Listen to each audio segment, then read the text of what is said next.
जून 7, 2023 बुधवार। वर्ष का 9वां सप्ताह। पहला पाठ तोबीत का ग्रंथ 3, 1-11, 16-17। मैं बड़ा दुखी होकर कराहते और आंसू बहाते हुए इस प्रकार प्रार्थना करने लगा। प्रभु, तू न्यायी है और तेरे समस्त कार्य न्यायपूर्ण है। तेरे सभी मार्ग दया और सच्चाई के हैं। तू संसार का न्याय करता है। प्रभु, अब मुझे याद कर, मुझे मेरे पापों का दंड न दे। मेरे और मेरे पूर्वजों के अपराध भुला।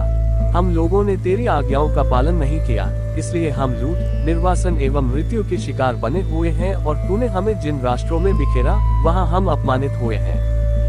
प्रभु, तेरा दंड सही है, क्योंकि हमने तेरी आज्ञाओं का पालन नहीं किया और हम तेरे प्रति ईमानदार नहीं रहे। इसलिए प्रभु, जैसी तेरी इच्छा हो, मेरे साथ वैसा ही व्यवहार कर।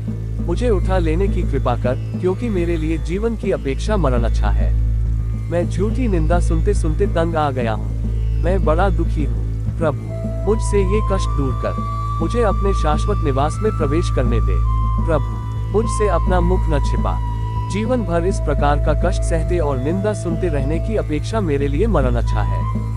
उसी दिन मेदिया के एक पतना नामक नगर में रागुएल की पुत्री सारा को भी अपने पिता की एक नौकरानी की फटकार सुननी पड़ी। सारा का विवाह 7 बार हुआ था और सारा के पति का संसर्ग होने के पहले ही अस्मादेव नामक पिशाच ने क्रमशः सातों को उसके पास आते ही मार डाला था। नौकरानी ने सारा से कहा, पतियों की हत्यारे, तुमको 7 पति मिल चुके हैं और तुम किसी की नहीं बन सकी। अपने मरे हुए पतियों के कारण हमको क्यों डांटती हो? उनके पास चली जाओ।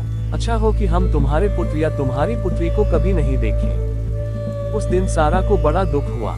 वह रोते हुए पिता के घर की छत पर जाकर अपने को फांसी लगाना चाहती थी। फिर वह सोचने लगी, कहीं ऐसा न हो कि लोग ये कहते हुए मेरे पिता का अपमान करें, तुम्हारी एक ही प्यारी पुत्री थी और उसने अपने दुख के कारण फांसी लगा ली, और इस तरह मैं अपने बूढ़े पिता की मृत्यु का कारण बनूंगी। मेरे लिए अच्छा यह है कि मैं अपने को फांसी न लगाऊं, बल्कि ईश्वर से प्रार्थना करूं कि मैं मर जाऊं, जिससे मुझे अपने जीवन में मर जाऊं, जिससे मुझे अपने जीवन में और अपमान नहीं सुनना पड़े।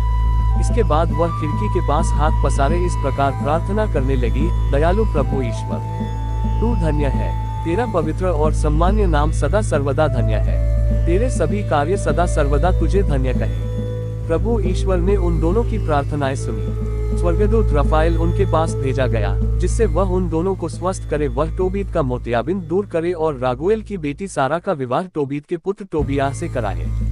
साथ ही अस्मादेव पिशाच को बंदी बना ले, क्योंकि सारा टोबियाह की होने जा रही थी। इधर टोबीत घर लौटा और उधर रागुएल की पुत्री सारा छत से नीचे उतरी।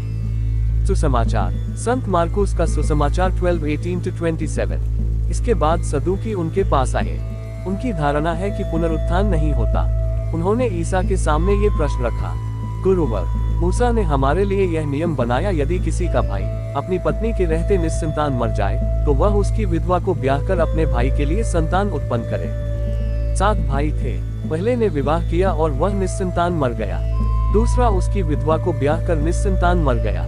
तीसरे के साथ भी वही हुआ, और 7 भाई निस्संतान मर गए। सबके बाद वह स्त्री भी मर गई। जब वे पुनरुत्थान में जी उठेंगे, तो वह किसकी पत्नी होगी? वह तो 7 की पत्नी रह चुकी है।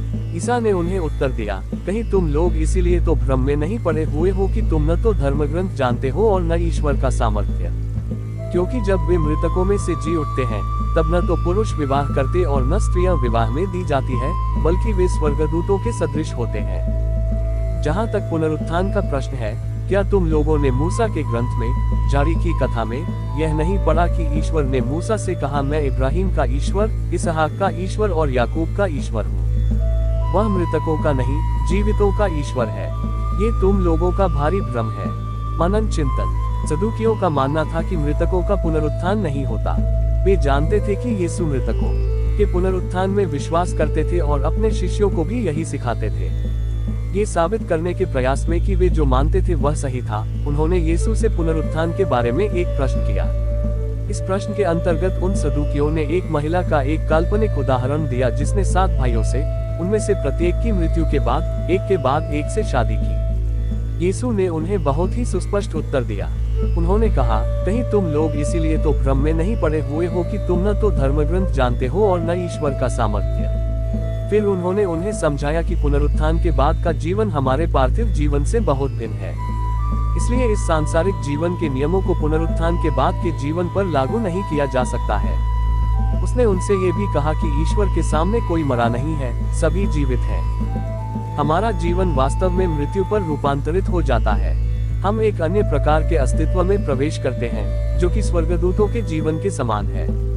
आइए हम प्रभु से प्रार्थना करें कि हम अपने पुनरुत्थान के रहस्य को समझने का अनुग्रह प्राप्त करें।